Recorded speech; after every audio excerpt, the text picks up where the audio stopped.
ડાકોર નગરપાલિકાની ગંભીર બેદરકારી સામે આવી છે તેની તો ડાકોરમાં ગોમતી તળાવ પર મૂકેલા સરકારી તળાપામાં યાત્રાળુઓ જીવના જોખમે સેલ્ફી લેતા નજરે પડ્યા। ગોમતીના પાણીમાં મૂકેલા તળાપામાં આપવામાં કોઈનો જીવ પણ જઈ શકે છે, જે રીતના દ્રશ્યો સામે આવી રહ્યા છે। વારંવાર રજૂઆત કરવા છતાં પણ તળાપો પાલિકા દ્વારા હટાવવામાં નથી આવી રહ્યો અને લોકો છે તે જીવના જોખમે સેલ્ફી લઈ રહ્યા છે। આ સેલ્ફી લેવાના ચક્કરમાં જો કોઈનો જીવ જાય તો તેના માટે જવાબદાર કોણ? કારણ કે તળાપા હટાવવામાં નથી આવતા નગરપાલિકા દ્વારા અને યાત્રાળુઓ આ જ જગ્યા પર ઊભા રહીને જીવના જોખમે સેલ્ફી લેશે, ત્યારે આવા સવાલ પણ હવે ઉઠવા લાગ્યા છે કે આખરે જવાબદાર કોણ?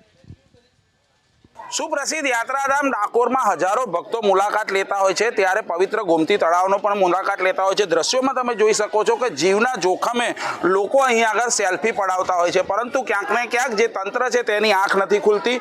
આ જે તળાપો બનાવવામાં આવ્યો છે તે સુપ્રસિદ્ધ જે યાત્રાધામ ડાકોરના ગોમતી તળાવમાં બનાવવામાં આવ્યો છે। કહી શકાય કે જે રીતના દંડા તો મારવામાં આવ્યા છે, પરંતુ જે ભક્તો છે તે ક્યાંક ને ક્યાંક અહીં આગળ આવતા જ હોય છે, દંડા કૂદી અને જે બોર્ડર બનાવેલી છે તેને કૂદી પણ આવતા હોય છે, પરંતુ તંત્ર ક્યાંક ને ક્યાંક આંખ આડા કાન કરતું હોય તેવું ચોક્કસપણે લાગી રહ્યું છે। જે રીતના તળાપો છે, પાણીમાં તળાપો બનાવવામાં આવ્યો છે, તે પાણીમાં તળાપો જો અંદર પાણીમાં ડૂબી જાય તો જે લોકો અહીં આગળ ઉપર જે સેલ્ફી પડાવતા હોય છે, સેલ્ફીના મૂડમાં હોય છે, તેમનો જીવ 100% જાય તેવી અહીં આગળ શક્યતાઓ સેવાઈ રહી છે। જોવું એ રહ્યું કે હવે તંત્ર કઈ રીતનું કામ કરે છે અને આ તળાપા જે છે તે જે પડી રહેલો તળાપો છે તેને ક્યારે અહીં આગળથી દૂર કરે છે। જલ્પેશ પટેલ, ABP અસ્મિતા, ડાકોર।